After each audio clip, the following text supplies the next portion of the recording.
जैसा आप जानते ही हैं कि जेई नीट का अब पेपर समाप्त हो चुके हैं, फिनिश हो चुके हैं, पेपर आपने दे दिए हैं। अब आप सबको इंतजार है अपने रिजल्ट का, लेकिन रिजल्ट से भी बड़ी एक और चीज है कि क्या आपको अपना मनपसंद एनआईटी का कॉलेज मिलेगा या नहीं मिलेगा, और अगर वो मिलेगा तो कितनी आपकी रैंकिंग आनी चाहिए ऑल इंडिया तब वो आपको मिलेगा, या फिर इसके अलावा अगर आपकी रैंकिंग किसी वजह से नहीं आ पाती है तो कैसे आप करें, किस तरह से आपको एनआईटी का कॉलेज अच्छा मिल सकता है। आज इसी पे बात करेंगे हम। जो आपको पता ही है और आप देख चुके हैं कि अब जो आपका जेई मेंस का एग्जाम था वो फिनिश हो चुका है, खत्म हो चुका है, और अब जो है आपकी बारी है कि अब रिजल्ट कब आएगा। तो अब हर स्टूडेंट ये चाहता है उसे देश के किसी बड़े बड़े प्रतिष्ठित संस्थान के अंदर जो है वो उसे दाखिला मिल जाए। जो एनआईटी होता है, एनआईटी का मतलब है नेशनल इंस्टीट्यूट ऑफ टेक्नोलॉजी, में कहीं पे एडमिशन मिल जाए। अब अगर बात करें एनआईटी का, तो एनआईटी में भी आपको जो किस में एडमिशन चाहिए, तो यहाँ पे आपको अगर बात करें तो सबसे ज्यादा जो इच्छा होती है बच्चों की, जो डिजायर होती है वो ये होती है कि उन्हें कंप्यूटर साइंस मिले। तो कंप्यूटर साइंस इंजीनियरिंग के अंदर, सीएसई के अंदर जो है एडमिशन लेने की होड़ सी मची रहती है, क्योंकि यही एक वो ब्रांच है जिसमें जेई मेंस के बाद ये जेई करने के लिए लोग जाना चाहते हैं। इसमें बहुत ज्यादा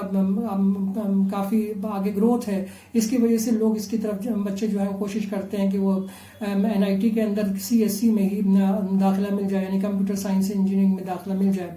आज टेक्नोलॉजी का दौर है, और जैसे जैसे टेक्नोलॉजी का दौर आगे आ रहा है तो वैसे वैसे अब कंप्यूटर साइंस की डिमांड बहुत ज़्यादा बढ़ती जा रही है, और यही एक वजह है जिसकी वजह से जो ज़्यादातर जो स्टूडेंट्स हैं वो ये चाहते हैं कि जब वो जेई का एग्ज़ाम दें तो जेई के एग्ज़ाम के बाद उन्हें कंप्यूटर साइंस इंजीनियरिंग मिल जाए। अब टॉप एनआईटी के जो इंस्टीट्यूट्स हैं वो कंप्यूटर के लिए उनमें बड़ी मारामारी रहती है, और जो टॉप रैंकिंग वाले स्टूडेंट हैं जिनकी ऑल इंडिया रैंकिंग बहुत अच्छी होती है उनसे वो सीटें बहुत जल्दी भर जाती हैं। अगर हम बात करें कि जो अभी पेपर हुआ है, उस पेपर के अंदर जो पेपर था वो एक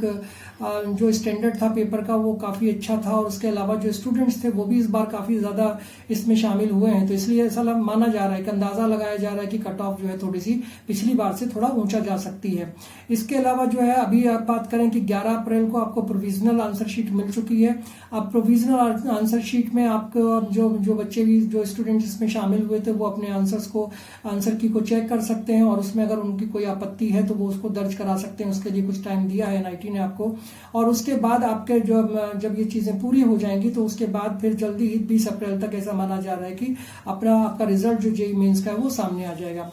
रिजल्ट तो आ गया जेई मेंस का, 20 तारीख को आ जाएगा, और उसके बाद जैसे ही रिजल्ट आएगा वैसे स्टूडेंट्स के अंदर एक और चीज होगी कि उसके साथ साथ उनकी जो ऑल इंडिया रैंकिंग है वो भी वहां पे बता दी जाएगी कि आपकी ऑल इंडिया रैंकिंग क्या हुई है। उसके बाद जो होने वाली प्रोसेस है वो है काउंसलिंग की। अब यहाँ से जो ट्विस्ट आता है इसमें कि जो काउंसलिंग है उसके अंदर भी आपको बहुत ज्यादा ध्यान देना है, क्योंकि सिर्फ पेपर दे देना, पेपर को पास कर लेना, ऑल इंडिया रैंकिंग का आ जाना यही काफी नहीं है, आपको काउंसलिंग पर भी इसमें ध्यान देना पड़ेगा, क्योंकि एक बड़ी चुनौती होती है। अगर आप देखें तो जून के दूसरे हफ्ते तक ऐसा माना जा रहा है कि काउंसलिंग आपकी स्टार्ट हो सकती है। अगर जून के दूसरे हफ्ते में काउंसलिंग शुरू होती है तो छात्रों को, जो स्टूडेंट्स हैं उनको अपनी ब्रांच मिल जाएगी और उनको अपने कॉलेज में मिलेगी, तो उसके लिए उनको कॉलेजेस अपने भरने होंगे काउंसलिंग के दौरान, और अपने जो आपकी जो ब्रांच है उसको भरना पड़ेगा कि आपको कौन सी ब्रांच चाहिए। अब फिर उसके बाद अगर हम पिछले कुछ सालों की बात करें तो जो पिछले ट्रेंड्स हैं उनको अगर देखें तो एनआईटी में जो पिछला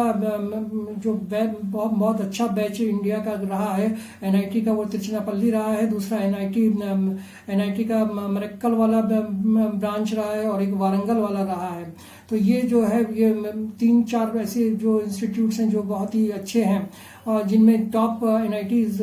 कॉलेजेस हैं, तो वहाँ पे बच्चों का बहुत अच्छा प्रदर्शन पिछली बार रहा था, और इसमें जो कंप्यूटर साइंस वाले जो स्टूडेंट्स थे वो काफ़ी जो है उनको एडमिशन मिला था। अब सवाल ये है कि जो जनरल स्टूडेंट्स हैं, अगर आपका जो बात कर लेते हैं उस बात की कि जब आपका ऑल इंडिया रैंकिंग कितना आना चाहिए। अगर आपका जनरल स्टूडेंट है आप, तो जनरल स्टूडेंट में आपका अगर रैंकिंग 25,000 के आसपास आता है तो आप ये मान के चलिए कि आपको कोई अच्छा बड़ा टॉप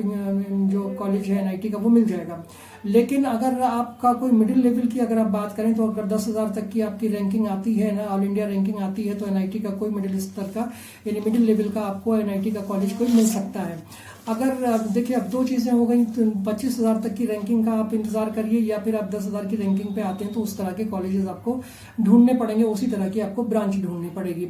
अब जो रैंक है वो रैंक के अलावा जो है आप एक और चीज आती है यहाँ पर कि जो एनआईटी है उसमें जो नए एनआईटीज हैं, जो नए एनआईटी बने हैं या जो जिनमें नई नई ब्रांचेस अभी आई हैं, वहां पे उन लोगों को रास्ता मिल जाएगा जिनके पास ऑल इंडिया रैंकिंग थोड़ी कम है। मतलब जो टॉप रैंकिंग है वो तो आपको मैंने बता दिया कि वो तिरुचिरापल्ली में होती है सबसे अच्छी रैंकिंग, फिर आपका जो है वारंगल में होती है। तो अगर वहां पे आपका एडमिशन हो जाता है तो ठीक है, अगर आपका एडमिशन वहां नहीं होता है तो फिर मिडिल लेवल के आपको कॉलेजेस मिलेंगे, और उससे भी उसके नीचे लेवल पे आएंगे तो फिर आपको ये देखना पड़ेगा कि आपकी रैंकिंग क्या है। फिर जो नए एनआईटी के कॉलेजेस खुले वहां पे आपको मिल जाएगा। अब इसमें ये आपके जो अगर आपका स्टैंडर्ड जो है वो कहीं आप जनरल में आते हैं तो फिर ये सब उनके लिए है। अगर आप, अब दूसरी बात एक और चीज इसमें आती है कि जो इसमें जो स्टैंडर्ड है वो भी कई चीजों पर डिपेंड करता है। जैसे कि मान लीजिए कि अगर आपका आप जिस स्टेट में रहते हैं वहीं पर एनआईटी है, तो फिर आपको एक तो वहां का जो आप उस स्टेट में रहते हैं तो उसका रिजर्वेशन आपको मिलेगा, या फिर आप दूसरी बात कि आपकी कोई कैटेगरी है उस कैटेगरी के हिसाब से आपको रिजर्वेशन मिलेगा। तो वो रिजर्वेशन भी इसमें कहीं ना कहीं जनरल स्टूडेंट्स के आगे आएंगे, लेकिन वो आपको बड़ी समझदारी से उनको करना है कि आपकी रैंकिंग क्या है, उसको देखते हुए आपको काउंसलिंग के लिए जाना है। अब जैसे जैसे ये कंप्यूटर साइंस की आप देख रहे हैं कि बहुत ज्यादा डिमांड बढ़ी है एआई के आने की वजह से, अब जो आर्टिफिशियल इंटेलिजेंस आया है उसकी वजह से कंप्यूटर की डिमांड बहुत बढ़ गई। तो अब जाहिर सी बात है कि जो कट ऑफ है वो भी अब ज्यादा रहने वाला है, इसमें तो कोई कहने की बात ही नहीं है। काउंसलिंग के दौरान जो आपको चीजें देखनी है वो ये है कि जो बहुत इंपॉर्टेंट प्रोसेस है काउंसलिंग भी, आपको ये देखना है कि अगर आपकी जो रैंकिंग है, जो आपकी रैंक अच्छी आई है, अगर 25,000 के आसपास आई है तो फिर आपको बढ़िया कॉलेज मिल ही जाएगा। लेकिन अगर आपकी रैंक थोड़ी नीची है तो उसके हिसाब से आपको जो चुनाव करना पड़ेगा कि आपको कौन सा कॉलेज लेना है, आपको कौन सी ब्रांच चाहिए, आपकी रैंक क्या है, ये उस पर डिपेंड करेगा। इसलिए रिजल्ट आने के बाद भी अगर आप ये सोच के बैठे कि आपका काम खत्म हो गया, नहीं, अभी काउंसलिंग का काम बाकी है, वो भी आपको करना पड़ेगा। अब ये चीज भी देखनी पड़ेगी कि जो आपका काउंसलिंग हो रहा है वो कौन सी रैंक तक आपको कौन सा कॉलेज मिल रहा है। यहाँ पे ही चीज है जो आपको करनी है। तो वो करेंगे कैसे, आपको पिछले 3 साल का अगर आप डेटा उठा के देखें कि उसमें कितने रैंक पे, कितने मार्क्स आने पर, ऑल इंडिया रैंकिंग पे आने पर कौन सी ब्रांच मिल सकती है, उसी हिसाब से फिर आप अपना कॉलेज को डिसाइड करिए, उसी हिसाब से अपनी ब्रांच को डिसाइड करिए। क्योंकि ये बहुत जरूरी है कि अगर आपने सही से ब्रांच डिसाइड नहीं की, सही से कॉलेज डिसाइड नहीं किया, तो बाद में आपको पछतावा होता है कि हमारी रैंकिंग इतनी थी। कई दफा ऐसा भी देखा गया कि बहुत अच्छी रैंकिंग होती है लेकिन उनको पता नहीं होता काउंसलिंग के अंदर, तो उनको कई बार इसका पछतावा होता है कि हमारी रैंकिंग अच्छी थी और हमें अच्छा कॉलेज मिल सकता था लेकिन वो नहीं मिला। तो फिर इसलिए भी आपको थोड़ा सा इसमें काउंसलिंग पर ध्यान देना पड़ेगा। तो एनआईटी जो है वो एक, जहां तक अगर आप एनआईटी की हम बात कर लें तो एनआईटी देश का वो सबसे अच्छा एजुकेशनल इंस्टीट्यूट है, कॉलेज है, जहां पे कि वो सिर्फ न अच्छी पढ़ाइयाँ होती हैं बल्कि वहां पर बेहतरीन एजुकेशन के साथ साथ आपको प्लेसमेंट भी आले दर्जे का मिलता है, टॉप लेवल का आपको यहाँ पे प्लेसमेंट मिलता है। यही वजह है कि कंप्यूटर साइंस के लिए जो बहुत ज्यादा अब देखा जाए तो मारामारी हो रही है, क्योंकि हर आदमी जो है आर्टिफिशियल इंटेलिजेंस के आने के बाद कंप्यूटर में जाना चाहता है, कंप्यूटर को वो एनआईटी से करना चाहता है। अगर जेईई का एग्जाम अगर उसने दिया है तो हर एक आदमी की पहली पसंद, पहली प्राथमिकता या पहली जो प्रायोरिटी है वो एनआईटी ही होती है। अब ये तो एक चीज हुई, जब आपको ये प्रायोरिटी को